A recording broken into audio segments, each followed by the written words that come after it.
And we talked about operating expenses. We talked about payroll. We talked about bad debt expense using the percent of sales method. And then the third one that I want to talk about is depreciation. So remember, depreciation is a non-cash expense, but it still gets recorded as an operating expense. The caveat is this, you all, and you'll learn this in managerial accounting. If the equipment is something that's being used to produce the product, right, cost of getting the product ready to be sold, then the depreciation would show up here. Okay? So there may be some components of depreciation here in the cost of sales section. But if it's just part of their normal operating business, so the shelves in their store, the computers at their office space, their delivery vehicles, their private jet, this is Apple, for crying out loud, depreciation of that, all that's going to be included in operating expenses. So we talked about 3 different ways to account for depreciation. You can just type one of those 3 methods in the chat if you recall. One of the 3 methods, go ahead and type it in the chat. Wait, just to recap, you said if the equipment is used to actually make the product, we record it in cost of sale? The depreciation would be in cost of sales, yes. So when we take 1B, we're going to dive into that in a whole lot more detail. Really, 1B is it's really all about, it's just about the product and how do you calculate, how do you capture inventory. So go ahead and type in the chat, what is one of the 3 depreciation methods we talked about in this class? So that would be, all right. Well, yep. So there we go. Yeah. Double declining, straight line, double declining, straight line, straight line, straight, and not units of sale. Something else. Units of production, right? So straight line, double declining, and the units of production. Okay. So those are the 3 kind of like general methods. On the final exam, we're not going to discuss the units of production, but you will see the straight line method and you will see the double declining method. Okay. So there's 3 things that we need for any method when we're calculating depreciation. Type in the chat, what are one of the 3 things that we need to know? We need to know the useful life, we need to know the residual value, and we need to know the cost. Absolutely. Now, of those 3, which one is an estimate? Residual value, definitely an estimate. Yep. And thank you. The useful life is also an estimate, right? So we have to do our best to estimate how long are we going to use this piece of equipment. And we also have to say when we're done using it in 7 years, 10 years, 15 years, whatever, what's going to be the fair value of this?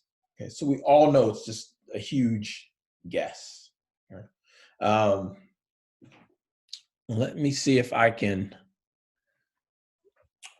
So the beauty of, I'm going to try and switch over to my iPad. The beauty of depreciation as a topic in this accounting class is it's formula driven. Okay. So once and there's not a whole lot to the theory behind it, right? Our goal is to match our revenues with our cost, right? So if we have a delivery vehicle that we're using for the next 5 years, we just want to take that cost and spread it out over the next 5 years because we're using it to generate revenue over the next 5 years. So that's kind of we're following the matching principle, right? So that's what depreciation is all about. The other thing that's pretty straightforward is the journal entry, right? We're debit depreciation expense and we credit accumulated depreciation. Depreciation expense is obviously an expense account. Accumulated depreciation is a contra asset account. And then you just need to make sure you have handy or readily available, or you know how to find it on Google and interpret what it means. What are the formulas that we need to calculate depreciation? Okay. And if we're using the straight line method, okay, you need the cost minus the residual value or salvage value. That's another term that's used. And dividing that by the useful life. Okay. And I'm going to say in years, and that's going to give us our depreciation expense for the year.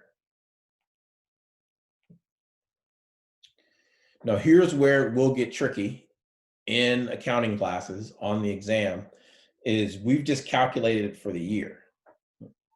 But in reality, no one's buying all their equipment on January 1st, right? So if they purchase it on May 5th, then we have to figure out, well, what would it be for the month of May, June, July, August, September, October, November, December. Okay. So you have to be mindful of the time frame. Okay. And then double declining balance. I have my method. The book has their method. It will get you to the same place. If you don't like my method, just mute me for like 5 seconds, 10 seconds. Cost minus accumulated depreciation. And because it's double declining, we multiply it by 2. And then we divide that by the useful life in years. Okay. And that also gets you depreciation expense for the year. Just really quick, up at the top where it says matching, that's the matching principle? Yes. This is the why. Like, why are we even doing this?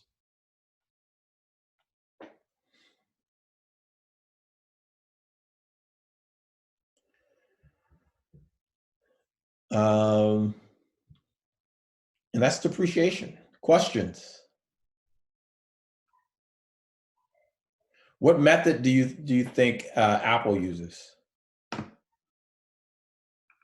Hopefully straight line. You said straight line? I said hope. You said hopefully straight line. Well, we'll never know because I can't find my.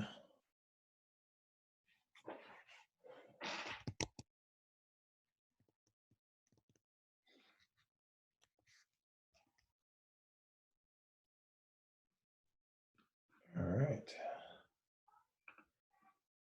But you're right. They're using the straight line method. Let's see if I can share it now. Nope, can't find it. Well, I have to find it so we can do a.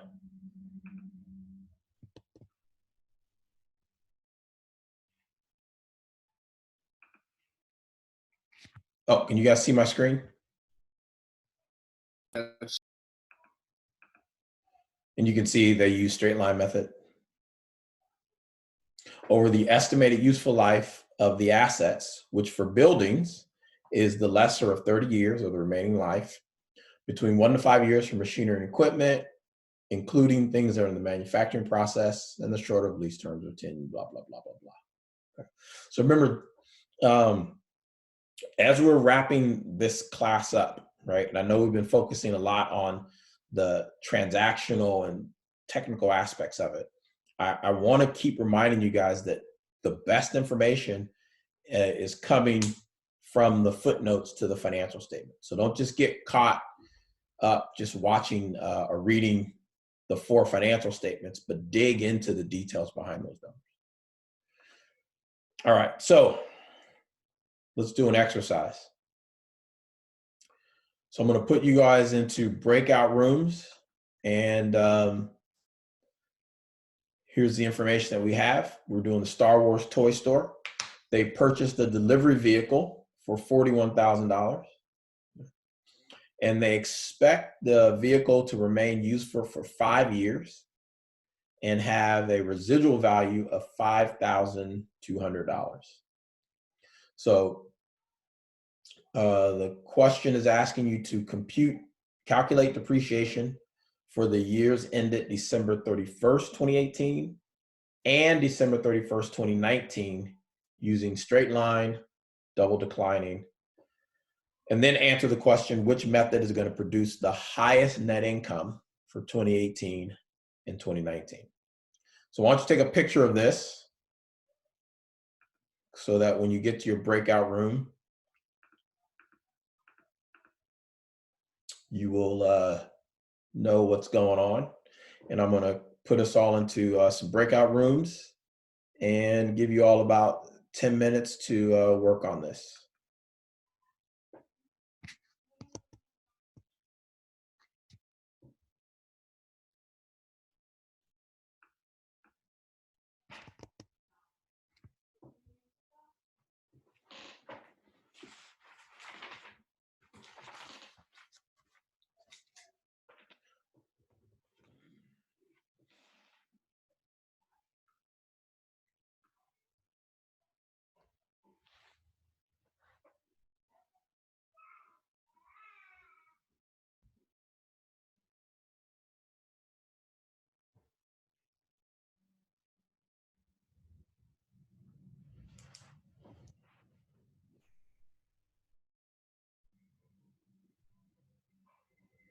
So once you get a picture of it, Justin, you can head into your breakout room.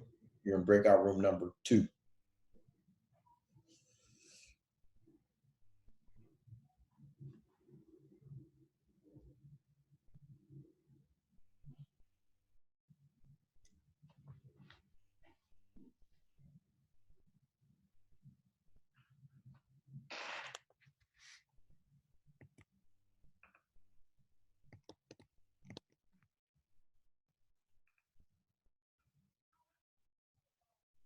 Zero multiplied by 2, because that's the formula, divided by 5 to get 16,400.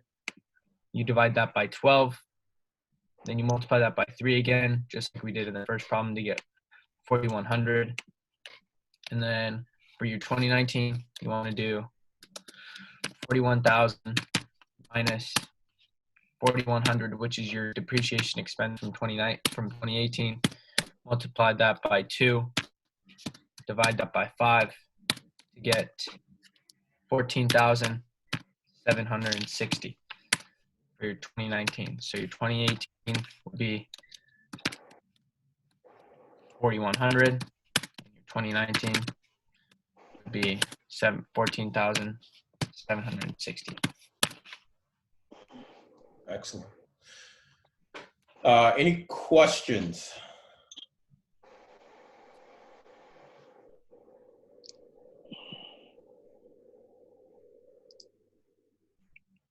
Do one thing for me, Andrew. Can you put parentheses around the 41,000 minus 0 and the 41,000 minus 4,100?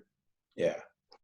Because order operations, right? We have to do that first and then multiply it by 2. Yes. Perfect. All right. Any questions?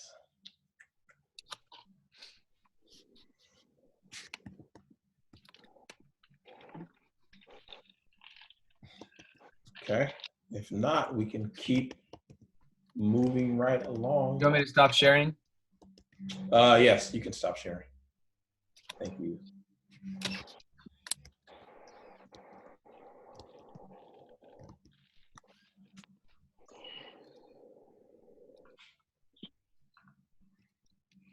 All right.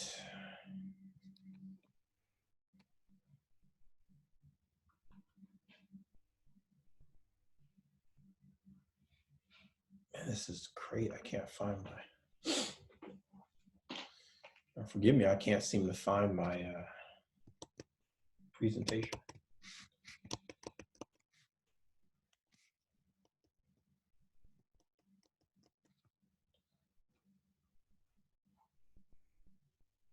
All right. Do it this way.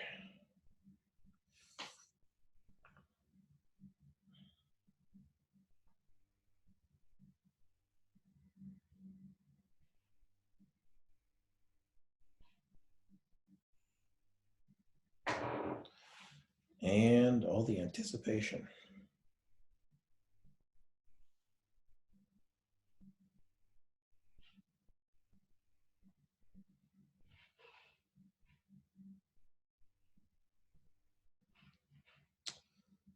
Anybody seen any good jokes lately?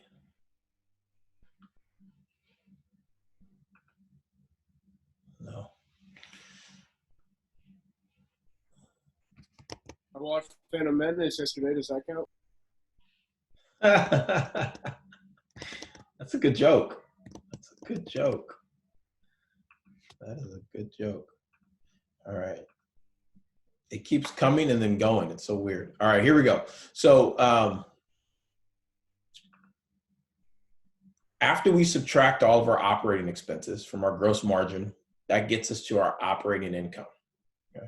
So when you take business 1B with me in the fall, you're going to see that business 1B is all about getting us to operating income. Okay. We usually never go any further than that because we're looking at it from a management's perspective. But here's the thing, guys, and those of you who are following the stock market would probably be aware of this. Companies actually don't even really focus on, or investors don't even focus on the operating income. They focus on this thing called EBITDA. And EBITDA stands for, I'm just going to type it in the chat.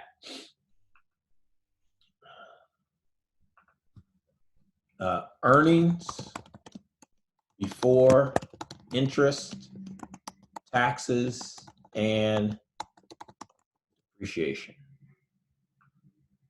Oh, and amortization.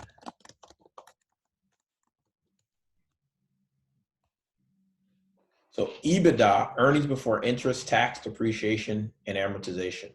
So when you go look at a company and you're looking at their forecasts, right, and they're forecasting out, this is what we expect to earn in the next 3 months or the next year, companies are focused on, our investors are focused on really two things: your revenue and the company's EBITDA.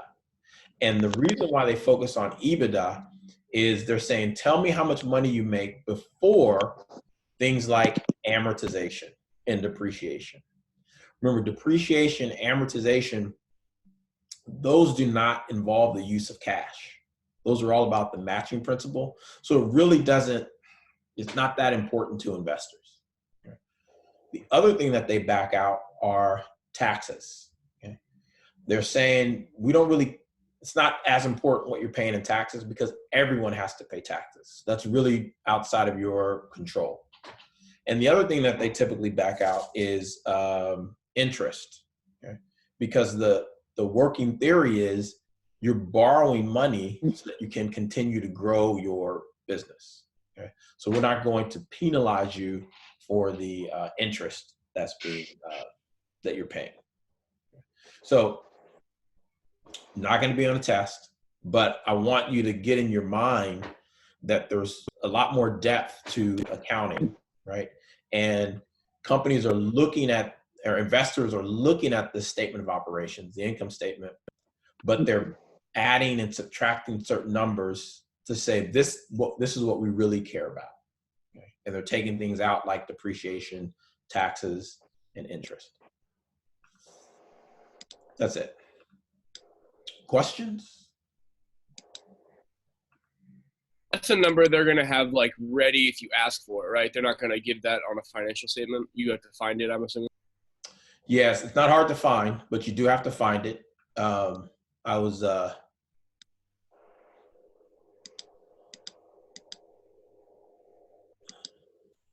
I was looking for it here. So if you just type in Apple EBITDA, just trying to do a search. And Oh yeah, it just comes right up.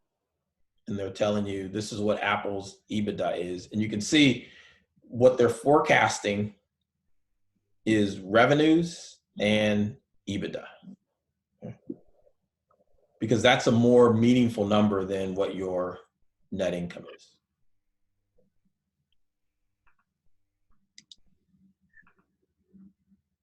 Now here's hoping I'll be able to find my.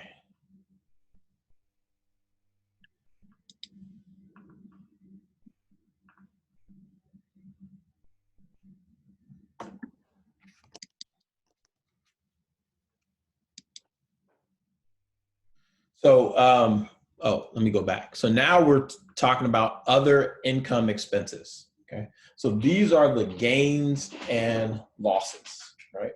Other things that impact the company's net income or income before taxes, but are not part of their normal operations.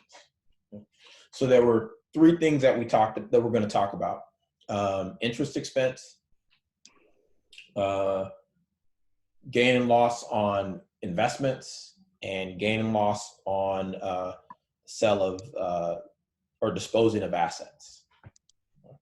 So one thing that I want you to see is how this reads: other income in parentheses, expenses, comma net. What this is saying is if we're so net means we're gonna take all of our gains, income, other income, all of our losses, other expenses, and just combine them together. Okay. If it's a positive number, that means we had $502 million more in gains than we had in losses. If it were a negative number, that means we had more in losses than we had in gains. Okay. So we don't really know what their gains were or their losses, but we know they had 502 million more in gains in this quarter. Okay, so let's talk about interest expense. Okay.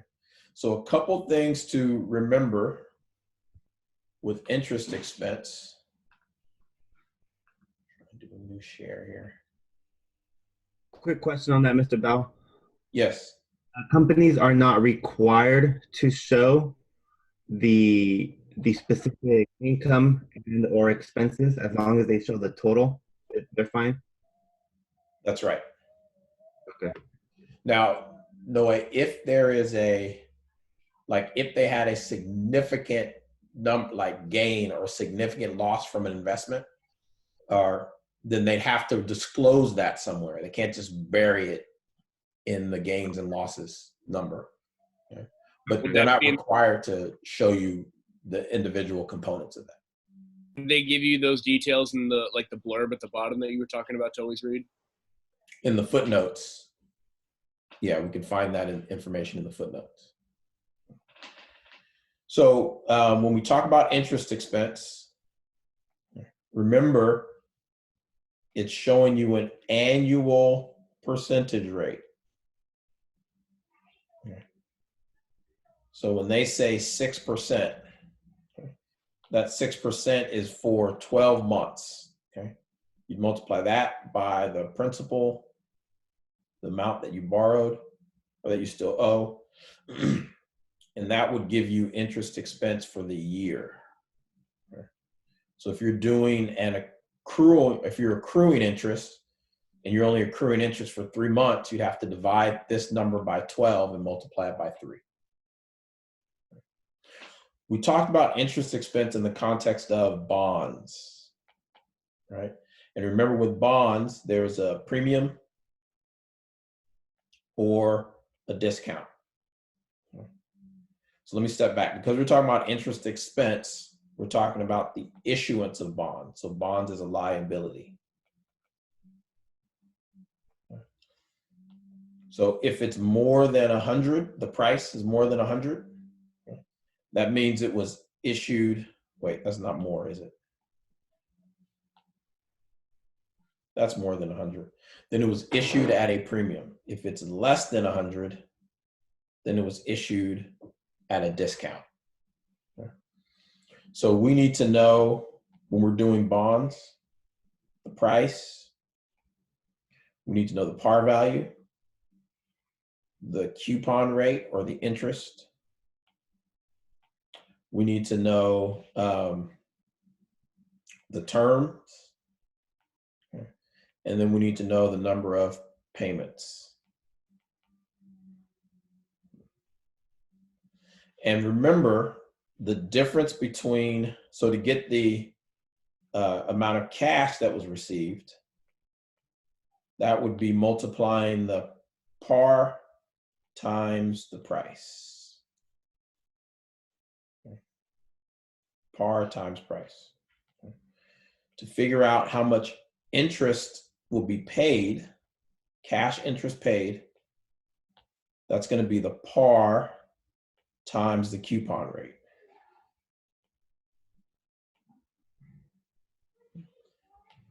To figure out the discount or premium amortized,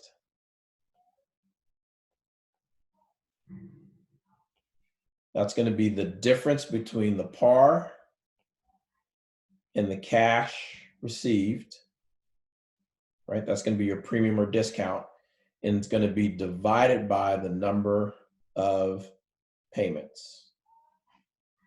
Okay. And what I mean by number of payments, if this was a 5 years bond, but it paid out quarterly 4 times, that'd be 5 years times 4, 20 different payments. If it was paid out twice a year, then it'd be 5 times 2, 10 payments. If it was only paid out once a year, it'd be 5 times 1, 5 payments. And then the last thing is to calculate your interest expense. You have to take the interest paid plus or minus the discount or premium amortized.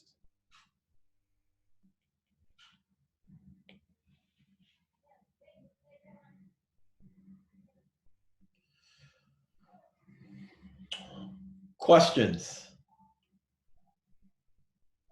As this is all kind of, you're thinking about how much you hated this topic.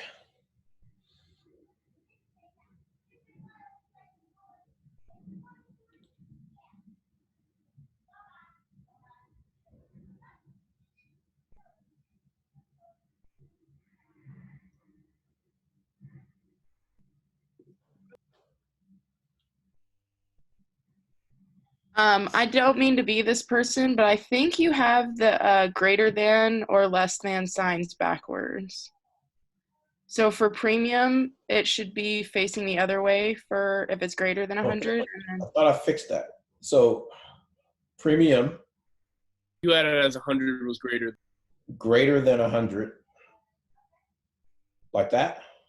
Other way. Really? If it's greater than Yeah. 100?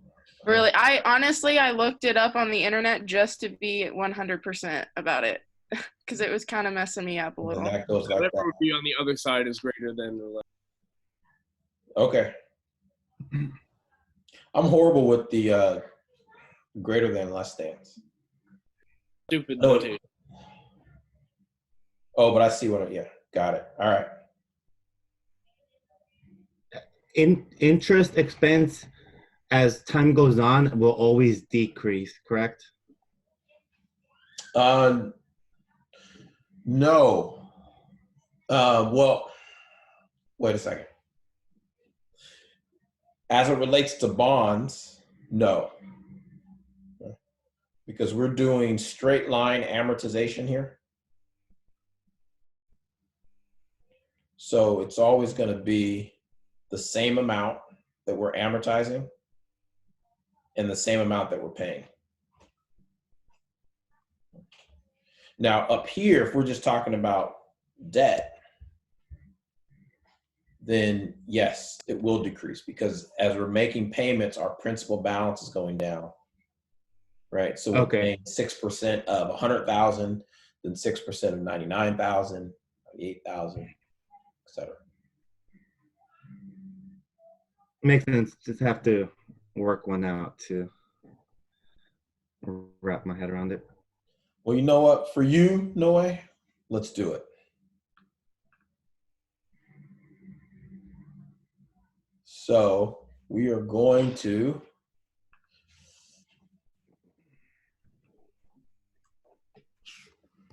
find this here. Let's do another problem. So the Star Wars toy store borrowed money by issuing a $3 million 8% bond payable at 97 payable 8% bond payable. They issued it at 97.5 on July 1st, 2017. The bonds are 10 years and pay interest each January 1st and July 1st. So 2 questions. How much cash interest will the Star Wars toy store pay each 6 months? And how much interest expense will the Star Wars toy store report each 6 months, assuming the straight line amortization method? So to go ahead and take a picture of that, and you can go back to your breakout rooms. All the rooms are now open.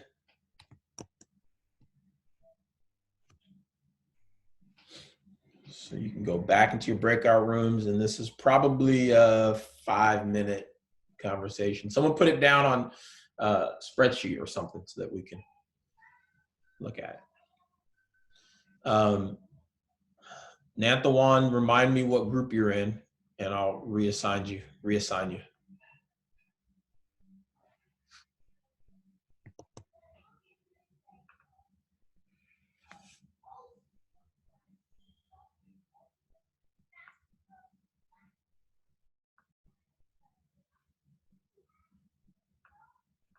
Got it.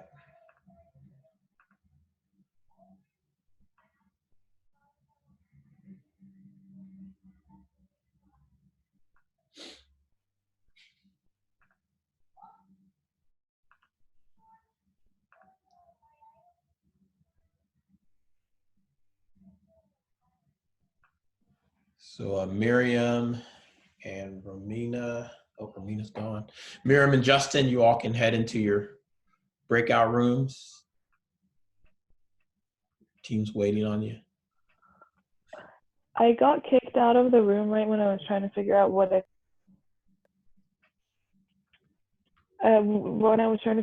exercise we're working on now. Is there any way you could show that? Or Sure.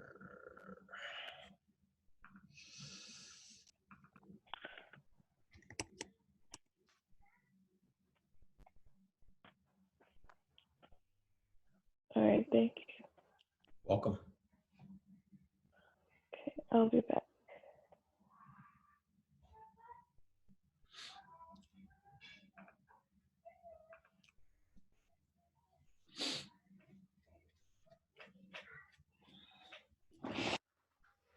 Justin, you can head into your breakout room.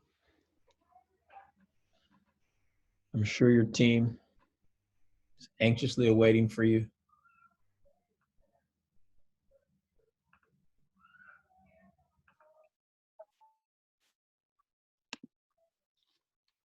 Okay, so we have the price of the bond being 3 million.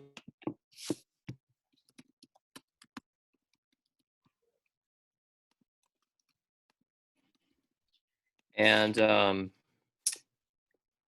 our this wait, no, that would be par. Wait, Professor, the 3 million's par, correct? Yes. No. What? Then the price is 97.5. Yeah. Price Jen. is 3 million. Okay. So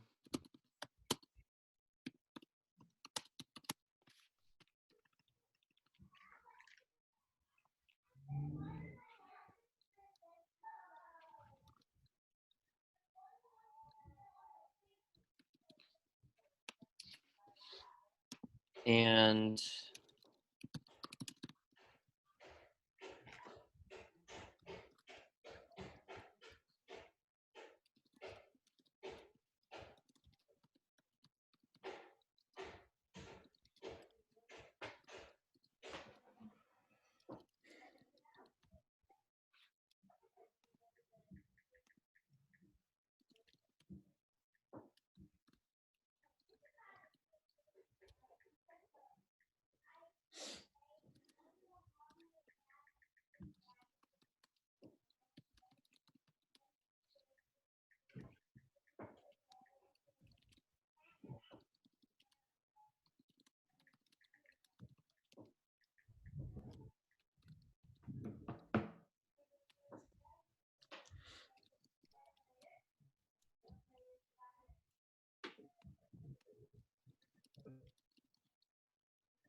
okay, so we issued a $3 million bond at a price of 97.5 or 2,925,000.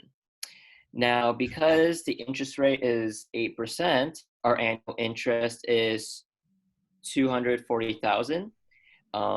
Basically, I just did 3 million times 8%. Because the bond is paid 2 times a year, or known as semi-annual, it's going to be $120,000 per payment. Now, our total discount the bond is 75,000, or known as 3,750. How to get that 3,750? Well, I did 75,000 divided by 20. Now for cash interest, my group and I, we got 120,000 because I believe that's how much we pay in cash. I don't think we pay the discount in cash as well, do we? You're asking your group or you're asking me? Asking you, Professor.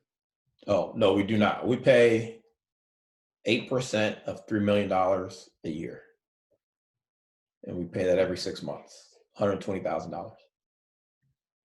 Okay, so our cash interest paid every 6 months is going to be 120,000.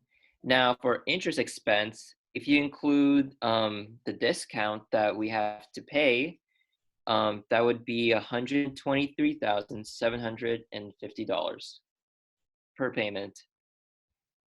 Any questions?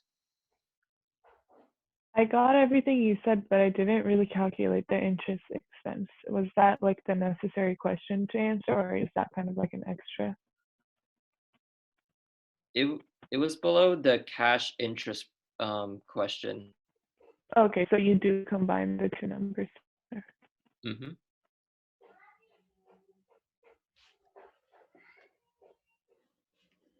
Any other questions? How did you get the $3,750? Okay, so what I did was I did 75,000. I divided by 20 because it's a 10-year bond, but there are 2 payments.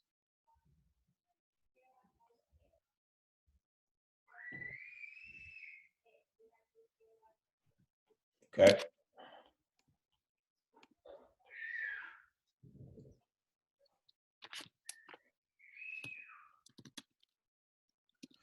Any questions on that?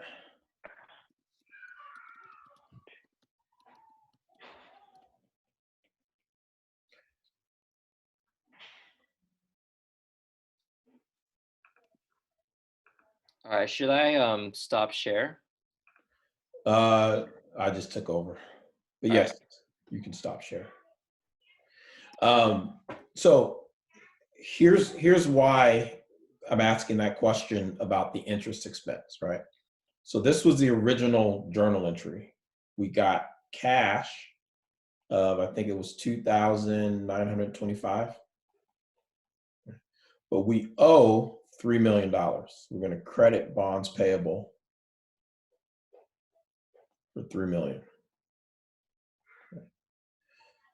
This other account goes to our discount on bond payable, 75,000. And the theory behind this is we want to get this to 0 over the next 20 payments.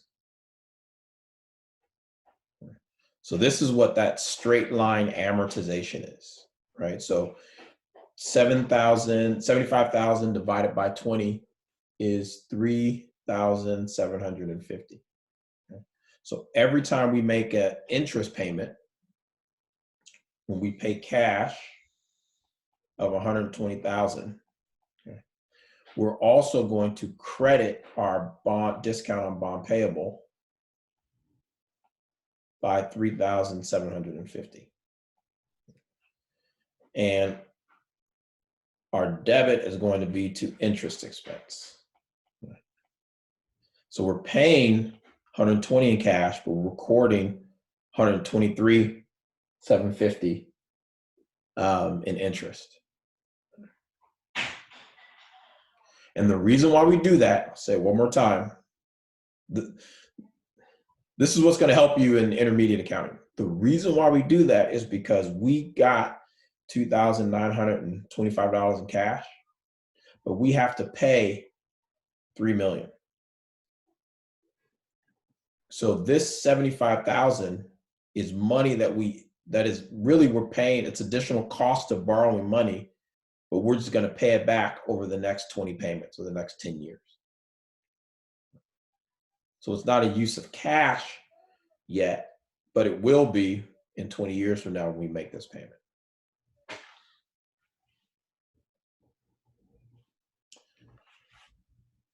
All minds clear? Other questions?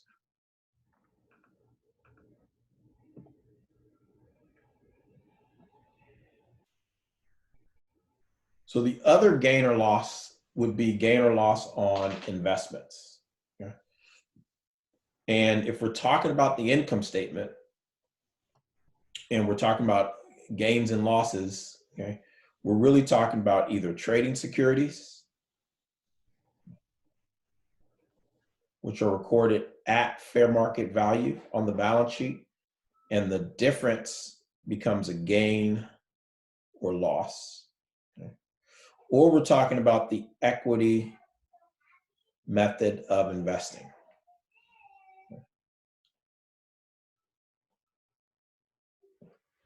What we're not talking about here is available for sale securities. Okay? Because even though that's reported at fair market value, the unrealized gains and losses go to a component of equity, accumulated other comprehensive income. Right? The only time when it goes to the income statement is when it becomes realized, when we actually sell it. Okay? That's when it shows up on the income statement.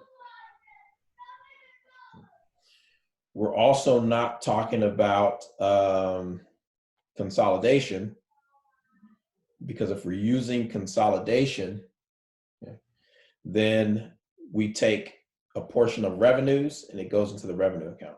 We take a portion of their payroll expense and it goes into our payroll expense account. A portion of their cost of goods sold and it goes into our cost of goods sold account. Okay, so we're just taking their income statement and just breaking it out into different components based on the percentage ownership that we have. But you wouldn't see it showing up as a gain or loss. So does that make sense? Questions? We use consolidation if they own more than, help me, Madison. If they own more 50%. than 50%. Did I do that right? Yeah. We use the equity method of investing if they own between 20% and 50%. If they own less than 20%, we're using,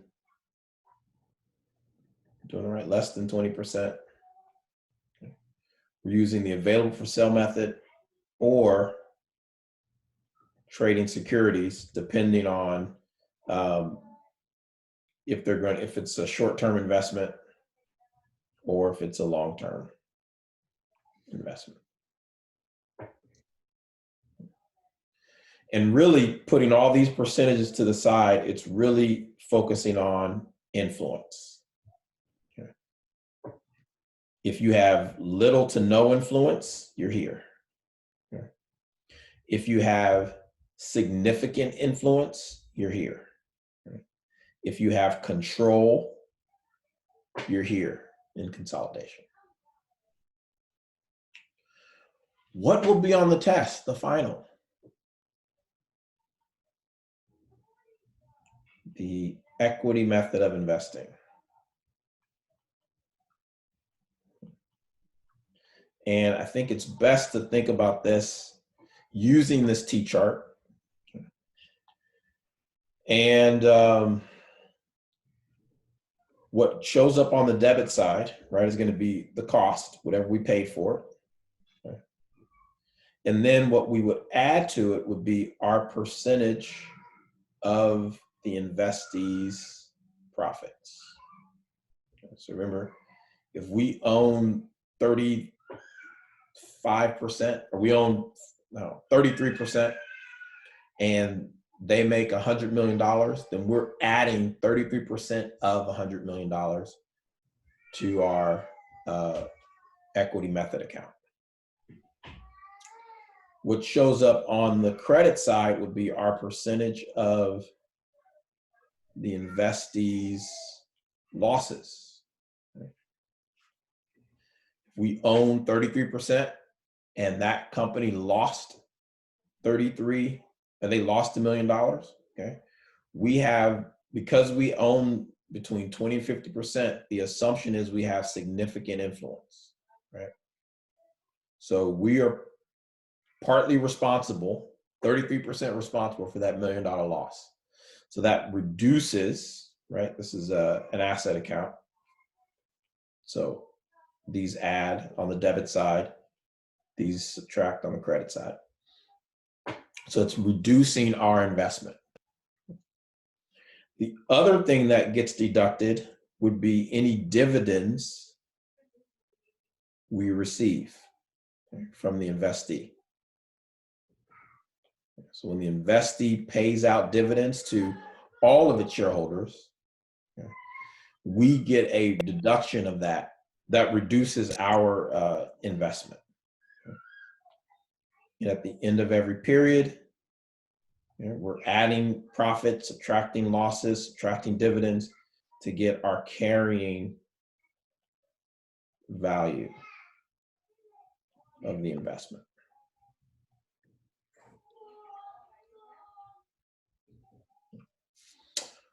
Questions?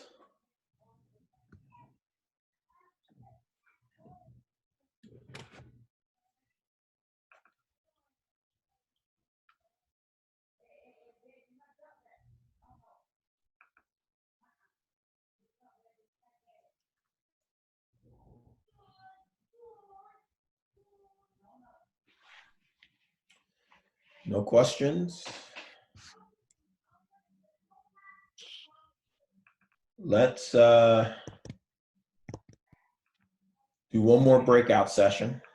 And then after this, we'll take a break. So I think you see this on the screen here.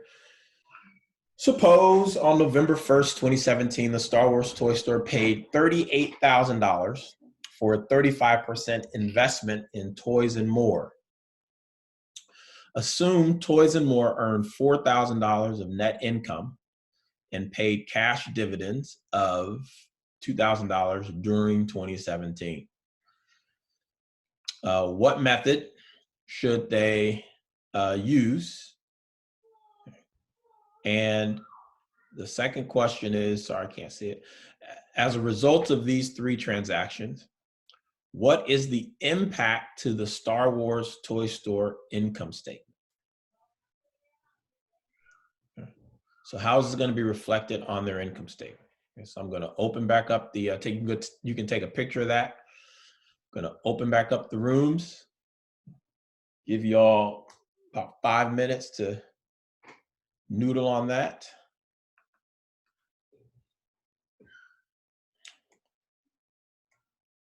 And then we'll discuss the response, the answers.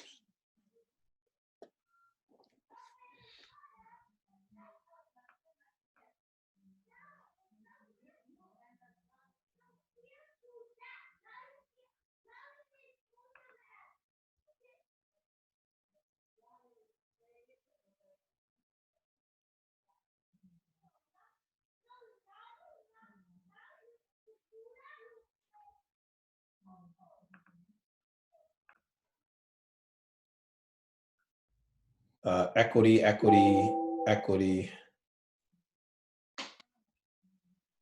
equity, equity,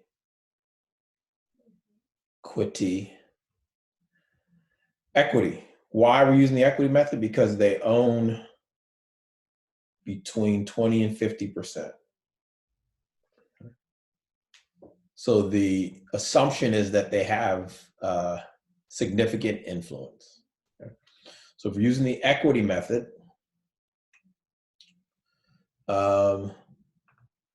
right, we just think about this, right? So the cost, which was 38,000. Okay. So the 38,000 would go here.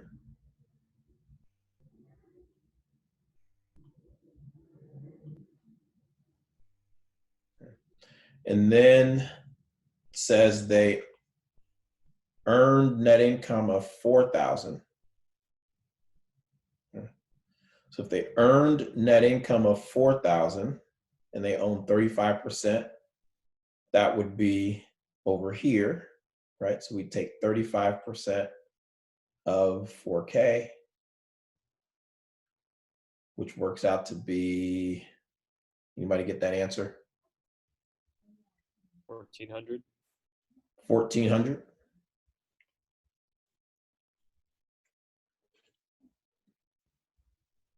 Okay. And then it says that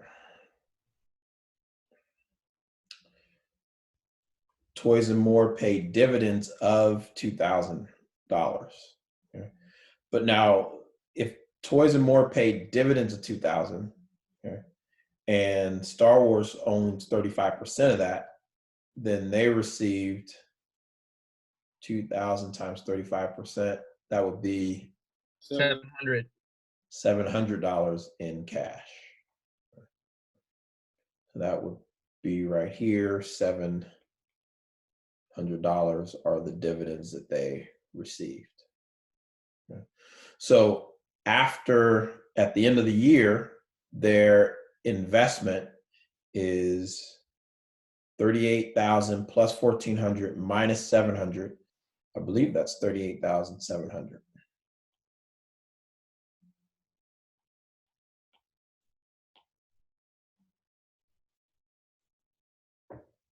Okay.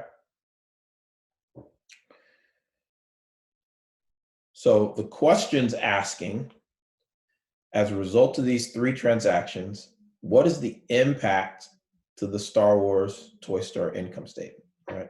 So let's look at it this way. First thing we did is we bought an equity investment. Okay, and we spent $38,000, credited cash, 38,000. Okay. And then when we got, when they earned net income of 4,000, we increased our equity investment by 1,400, okay, and we credited gain on equity investment 1,400.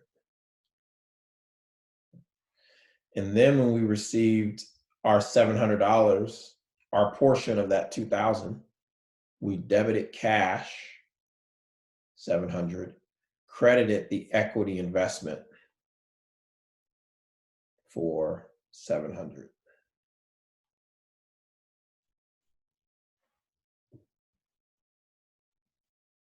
Okay. Everyone following questions?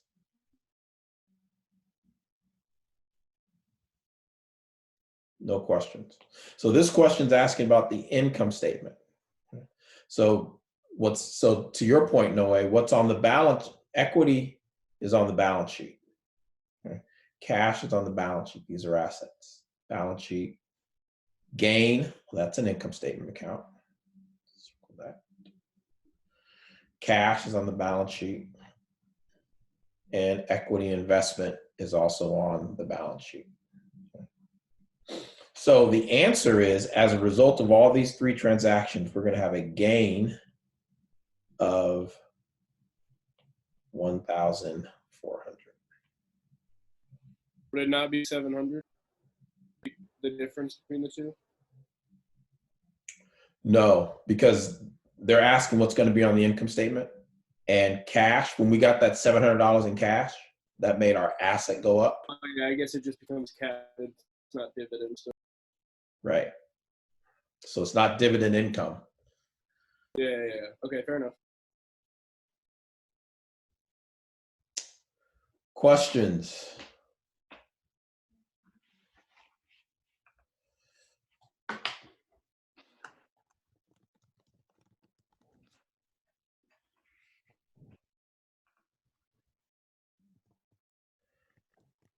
All right. Well, you guys mind? I know some of y'all have been taking y'all break. Can I take a 10-minute break? And then we'll come back and wrap this thing up. All right, let's take a 10-minute break. Before it hits its useful life, we can dispose of it after it hit its useful life, but eventually we're going to get rid of this equipment. Okay. So this is really about how do you, once you're done using the equipment, how do you get it off of your books? Okay. And I presented a 4-step process. Step 1 was get the asset off the books.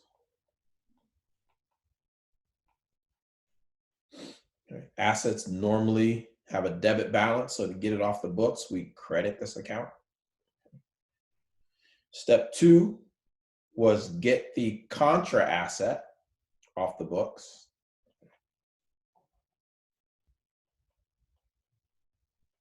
So remember, this contra asset is accumulated depreciation, which normally has a credit balance. We want to get that off the books. Okay? Because if we no longer have the asset, then we no longer need the contra asset. Okay. And then step 3 was record cash, if any. Sometimes there's no cash involved, you just get rid of it. But sometimes you can receive cash, okay, in which case you would debit any cash you received. Or sometimes you have to pay, right? You have to pay to get rid of something. So you would either debit cash or credit credit cash for what you spent. And then our step 4 was record, and I like to call it just record the difference, right? As I start looking at my journal entry, whatever I'm missing, I'm going to record it as a gain or a loss.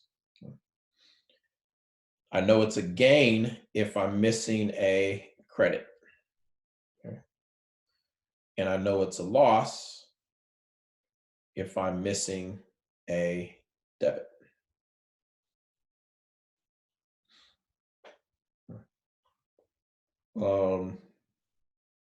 So this would be my gain. This would be my loss. And this is how we record the disposal of a long-term asset. And that gain or loss, right, what we're talking about down here, is what's going to go into that other income expense, okay, below our operating income. Questions? Go where? Sorry, could you repeat the last thing you said? Sorry, say that again. Just repeat the last thing you said. So that gain or loss is going to show up here. As part On of our, other. yeah.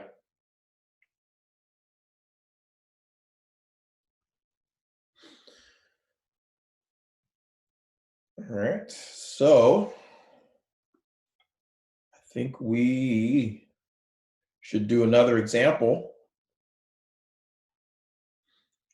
So the story goes like this. On January 1st, 2012, the Star Wars toy store purchased a vehicle for $67,850. They expect the car to remain useful for 11 years and to have a residual value of $2,950. The Star Wars toy store uses a straight line method to depreciate the vehicle. They used the vehicle for 5 years, and then on January 1st, 2017, they sold it for $8,000. So your ask with your group is to record the sale of the vehicle on January 1st, 2017. Okay, so write the journal entry to record the sale. Your debits and your credits. So go ahead and take a picture of that slide while I open up your breakout rooms.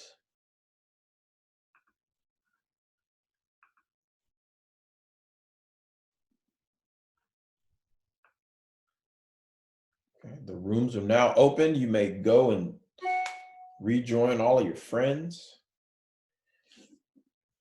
And I'll check in about 8 minutes.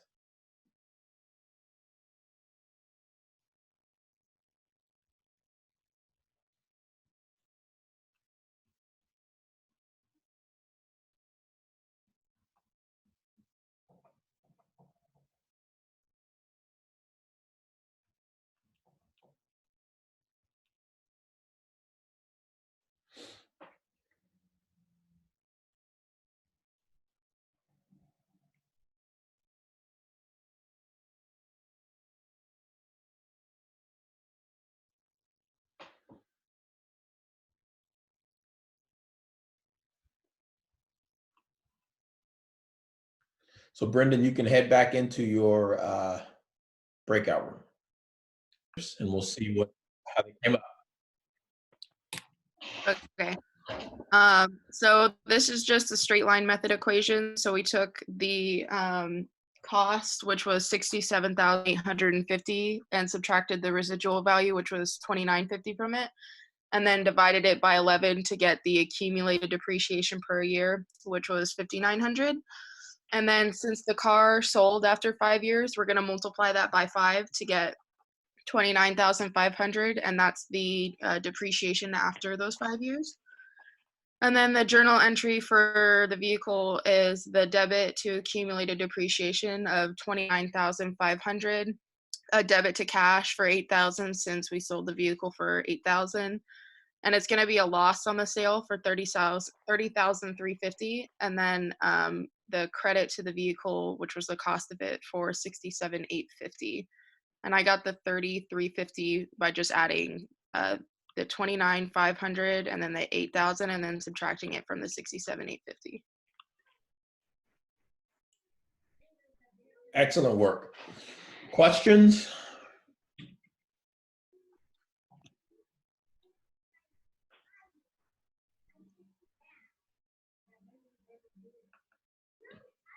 Manny, does that answer your question? It answers it. Excellent. All right. So let's go back to here.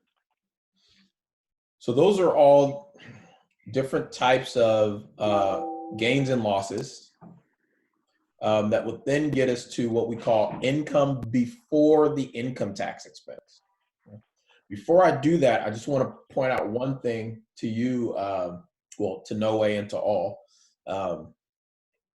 You can see here for the 12 months ended September 28, 2019, they had a net gain of 1.8 billion and a net gain of 2 billion back in 2018. Okay. If we were to look at their 10K right here, they break that number down. Okay. So they're saying that $1.8 billion is made up of interest and dividend income, interest expense, and then other stuff. Okay. So the any gain on equity investment, gain on sale of assets would all be in this number down here. Okay. Same thing here, 5 billion, 3 billion, they show 2017 as well. So again, footnotes, we can dive in and we can see the details. If they didn't think that this was important to point out, I think what they're really trying to do is kind of like brag that they're making a lot of money, not even, doing things than what they otherwise do. The number only applies to things that they don't normally do for business, right? Yes. So, okay, so this doesn't include, like, I lost what you said, but it doesn't include. it wouldn't include anything that they, like a gain or a loss that they incur while actually like doing what they do, like Apple, like selling phones or whatever. Correct. Okay. I need to write that. Other questions?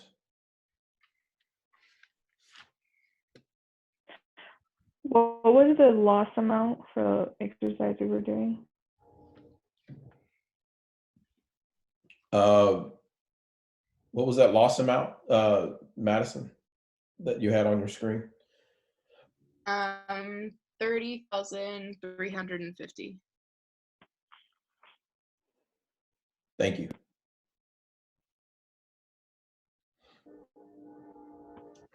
So now we're down to our provision for. So for Yes. the accumulated depreciation, it was the 29,500, and then I thought you subtract the sale amount, which is 8,000, from that amount, which I'm not getting the same number from.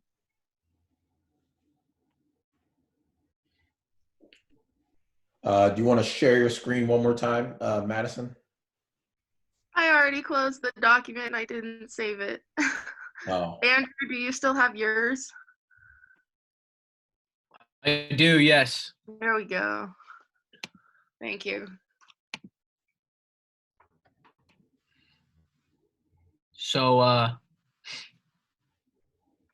what was your question again? I'm sorry, I missed that.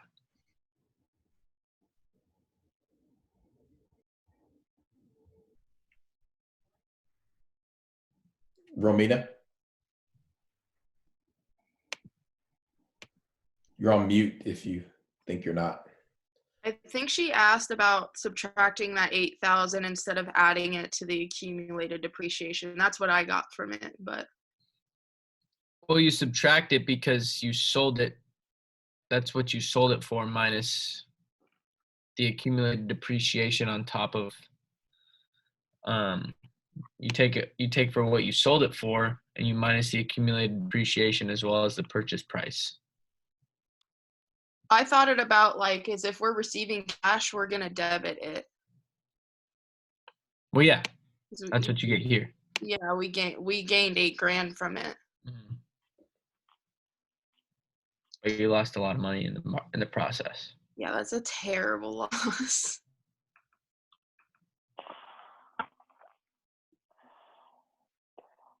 Did that answer your question, Romina? I don't know. Go ahead and ask your question again.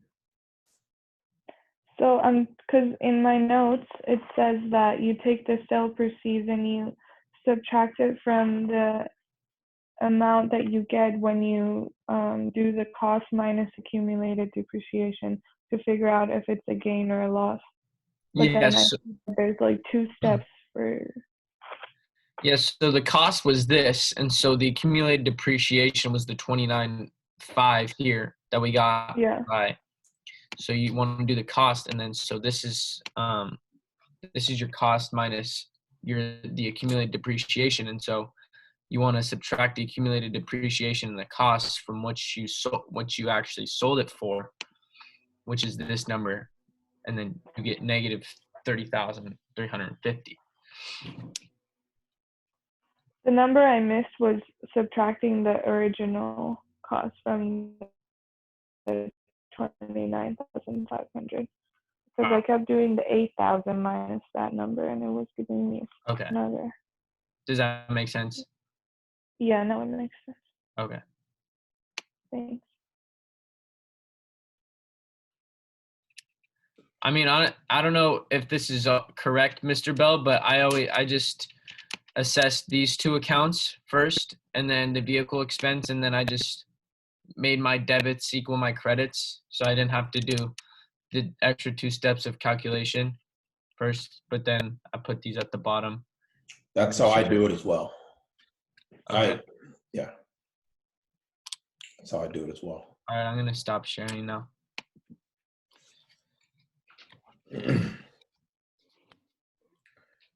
All right, so now that we have our let's try that again.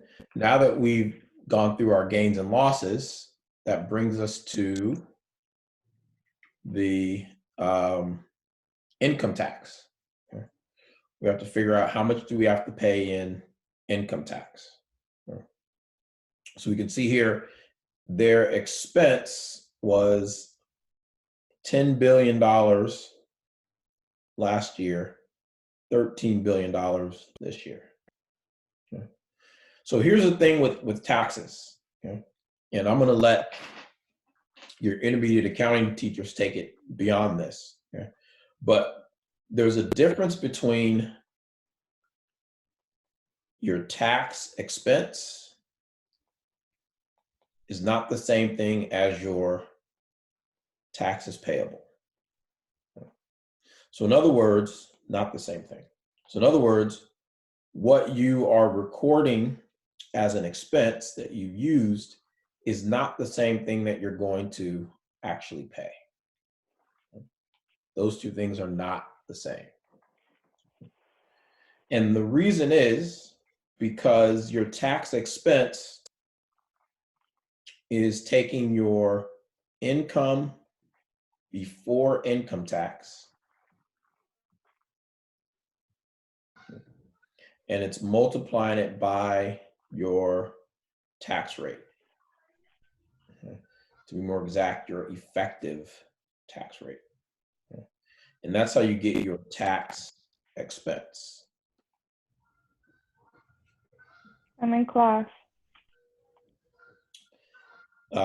Here, you're multiplying your taxable income times your effective tax rate. That gets you to your tax payable.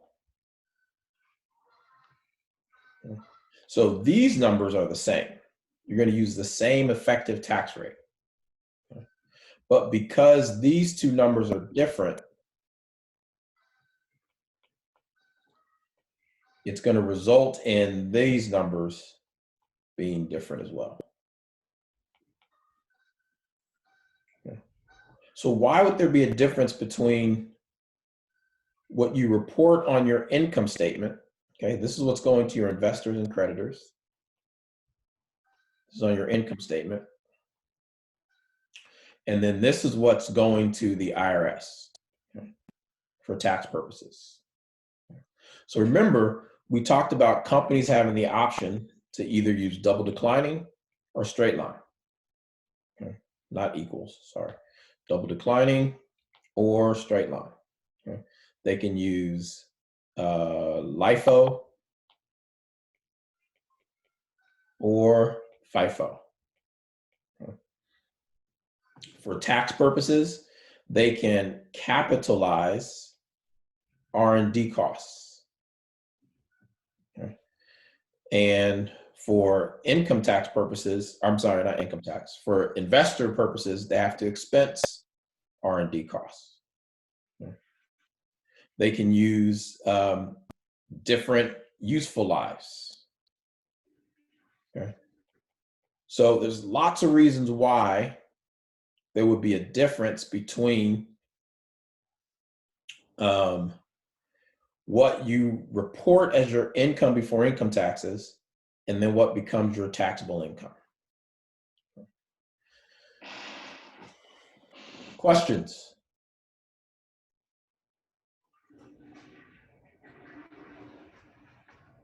So the way that plays out in a journal entry would look like this. Okay, so and we'll skip the breakout session. Okay, so we have they reported $48,000 in income before income taxes, and they had $40,000 of taxable income. Their interest rate or their effective income tax rate is 36%. Okay, so their income tax expense. Oh, I wish you guys could have done this because you're going to be like, oh, this is so easy. But if I were to let you guys work on this for 5 minutes, you'd come back in 8 minutes and say, what? Okay. Their income tax expense is going to be the income before income taxes, 48,000 times 36%. Okay. So 48,000 times 30, I don't know the answers to any of these things, is 17,280. Okay. And then their income tax payable, the amount they're going to actually pay to the IRS, is going to be based off of their taxable income, 40,000, okay, times the effective tax rate of 36%. Okay. So 40,000 times 36% is 14,400. Now, what's wrong with this journal entry? Debits don't equal credit. Our debits don't equal credits. We're missing a credit of 17,280, 2,880. This difference would go to an account called deferred tax liability.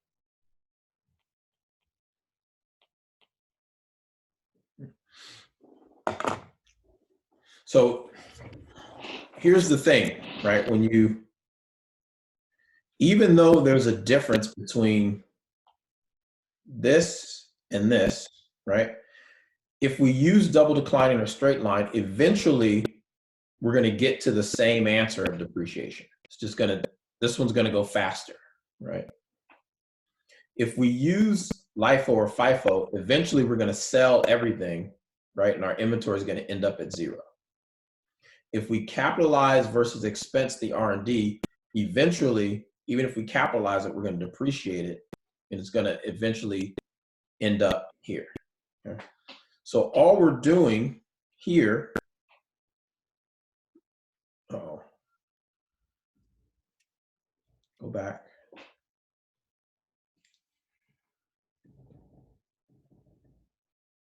Oh, did I lose it? Oh, it was so beautiful. All we were doing there when we said credit deferred tax liability, we were saying we're going to pay this amount later. Okay? It's deferred, it's a liability, something we owe, but we're going to defer payment. We're going to pay it out later. Questions? The two other accounts other than deferred tax liability was income tax taxable, Income tax expense and income tax payable.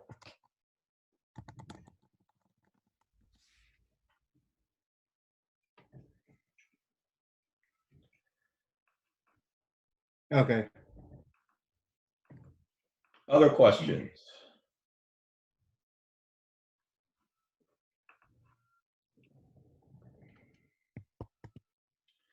If I were to show you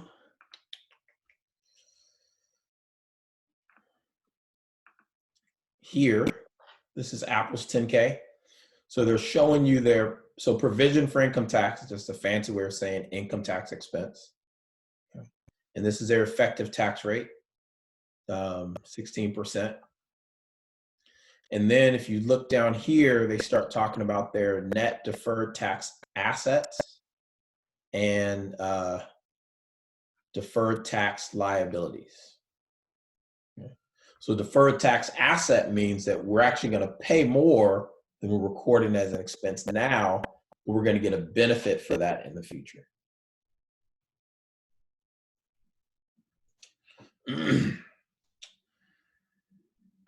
Questions?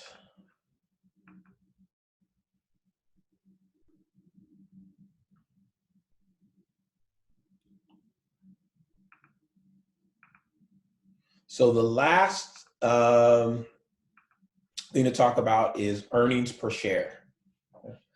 And to do our earnings per share, let me actually, I'd rather show it on my iPad.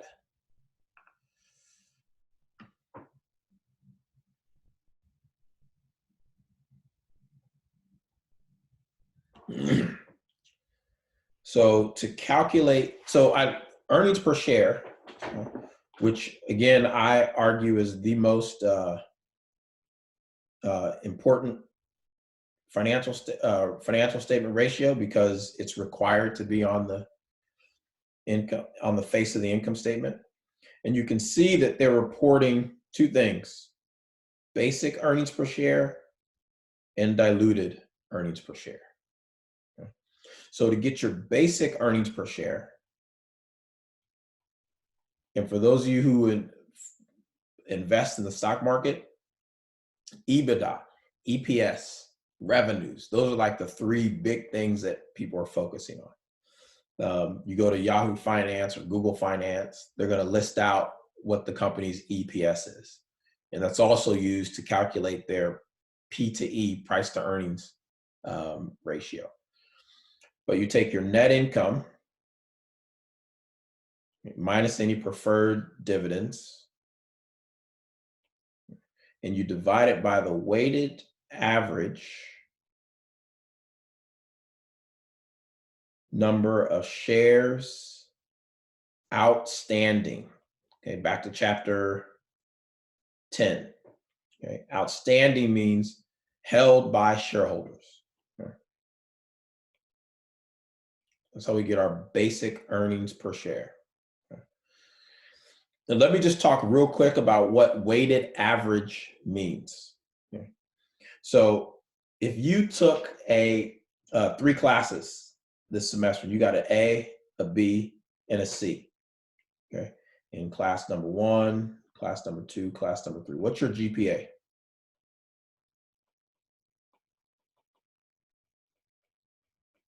For the semester? Depends on the units. It depends on the units, right? So this one's worth 4 points, right? A is worth 4, this is worth 3, that's worth 2. Okay. So if you add all those up and divide it by 3, that would be 9 divided by 3, 3.0. Okay. That's assuming they all were equally weighted, right? They were all 3 units each. But let's say this is your 4-unit accounting class. Okay. And then this is your, let's say this is your 3-unit English class. Okay. And this is your 1-unit PE class. Well, now when you multiply this across, you get 16, you get 9, you get 2.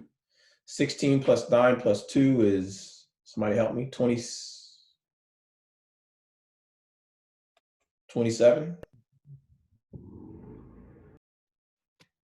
No one's going to help me. 27? Yes. Well, thank you. Yeah. So now you're dividing that 27 by how many units did I have? Okay. I had, oh, that's 8. Divide that by 8. 27 divided by 8 is 3.375. 3.4, 3.38. Yeah. So because you're taking a weighted average, right? This 4-unit A, this A here for 4 units weighs more heavily than this C for 1 unit. Okay. So when we talk about weighted shares outstanding, we're doing the same thing. We're looking at how many shares were outstanding and for how many months. Right? So if this was only outstanding for 4 months out of the year, and then we did something 3 months, and then we did something in December for 1 month, well, these 2 that got issued in December is going to will weigh less on our average than these 4 that were issued back in, I think, August. Okay. Does that make sense?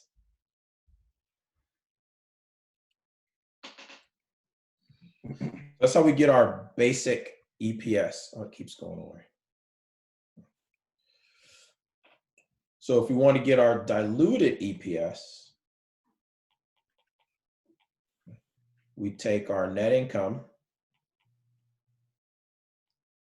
minus preferred dividends. And this one's a little tricky, okay? Because here we're taking, this is a what if scenario. Okay. So what if we had all of our weighted shares outstanding, weighted average shares outstanding, plus we added all of our dilutive stock. So in other words, if we told someone you have an option to purchase 1,000 shares of Apple stock at $200 a share, okay? And this person has decided that they're not going to take advantage of it yet. They're going to wait until Apple's at $300 a share. Because Apple's already trading at $220 a share today, that's considered a dilutive share, right? Because what we're saying is if everyone that could have exercised their options to take out stock, then this is what our weighted average would look like.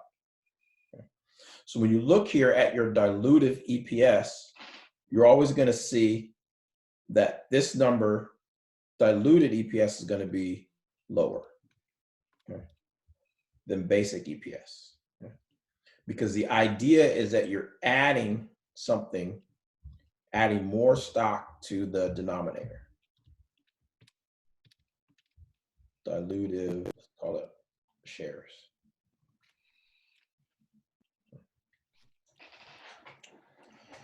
Man, I went through that way too quickly. So diluted shares would be you said the average price that everyone could get the share for? The average price that you can get the shares for.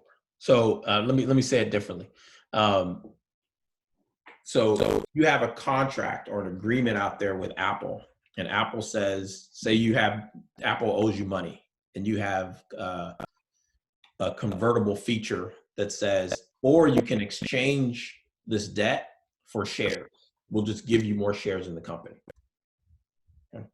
So now you have to look at, well, wait a second, that's a good deal. So if this person had decided at the beginning of the year to say, hey, forget paying me money, just give me additional shares, that would reduce the ownership of all the other investors. So this what if scenario here is showing what if everyone who could have exercised their shares or could have purchased more shares or exercised their options to purchase shares, what if they would have done that? Then how much will we have to spread this net income amongst all of our shareholders?